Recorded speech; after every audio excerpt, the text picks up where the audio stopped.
The chaos started on a Tuesday. I remember the air felt heavy, thick with a tension you could almost taste. The first reports were just whispers, scattered news alerts about a new, aggressive virus sweeping through the eastern districts. We'd seen outbreaks before, but this one felt different. It was faster, more relentless. In the city's central command hub, screens flickered with red dots, spreading like a wildfire across the map. Our medical system, one of the most advanced in the world, was about to face its ultimate test. My name is Dr. Aris Thorne, and I was the one in charge of the city's emergency medical response. Within 48 hours, the whispers became a roar. Hospitals were reporting double, then triple their normal intake. The lines outside emergency rooms stretched 4 blocks. Phones rang off the hook with panicked calls. We were looking at a system collapse.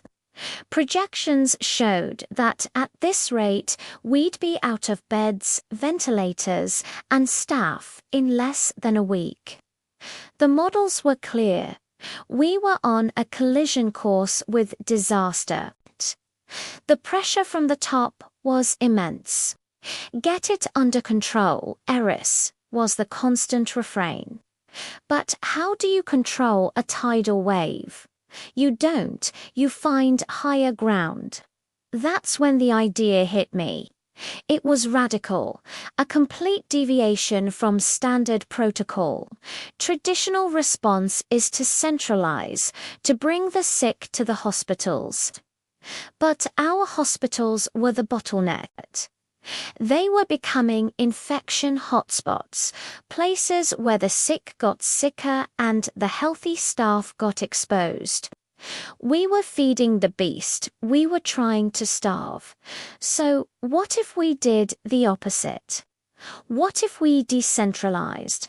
What if we took the care to the people instead of bringing the people to the care? It was a massive logistical nightmare, a gamble that could backfire spectacularly.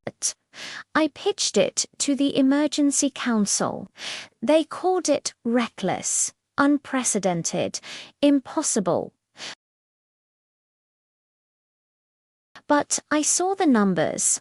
I saw the faces of the exhausted nurses on the news feeds. More of the same wasn't a solution. It was a surrender. I held my ground.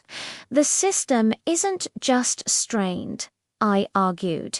It's broken. We're trying to fit an ocean into a bucket. It's time we build a new bucket. After a grueling 12-hour debate, they gave me a reluctant, razor-thin approval. They gave me 24 hours to show a proof of concept. Just 24 hours to turn the tide. My team and I didn't sleep. We mobilized everything we could get our hands on. Retired doctors, nursing students, paramedics, even veterinarians with relevant skills. We repurposed city buses into mobile testing units. We transformed community centers and school gyms into triage stations, staffed with teams who could assess patients on site. We used drone networks to deliver basic medical supplies and testing kits directly to people's homes, guided by a new app we developed overnight that helped people self-report symptoms. The most critical cases were still routed to hospitals, but now only the ones who truly needed intensive care went. We were filtering the flood before it hit the dam. The first 24 hours were brutal, a symphony of organized chaos. But then something amazing happened. The numbers started to shift. The rate of new hospital admissions slowed. Then it plateaued. By the end of the week, for the first time since the outbreak began, the number of new patients entering hospitals was lower than the day before. The pressure was easing. The mobile units were working. We had stopped the push. It wasn't one single action, but 1,000 small, coordinated efforts. It was the courage of the volunteers, the ingenuity of the engineers, and the trust of a city that was willing to try something new when everything else was failing. Looking back, we didn't just save the medical system, we changed it. We learned that the strongest structures aren't always the most rigid. Sometimes they're the most flexible.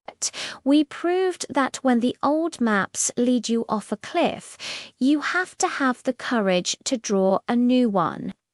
This crisis showed us the true strength of our community, a strength that isn't found in buildings of steel and concrete, but in the people who are willing to stand up and say, there has to be a better way, and then go out and build it together.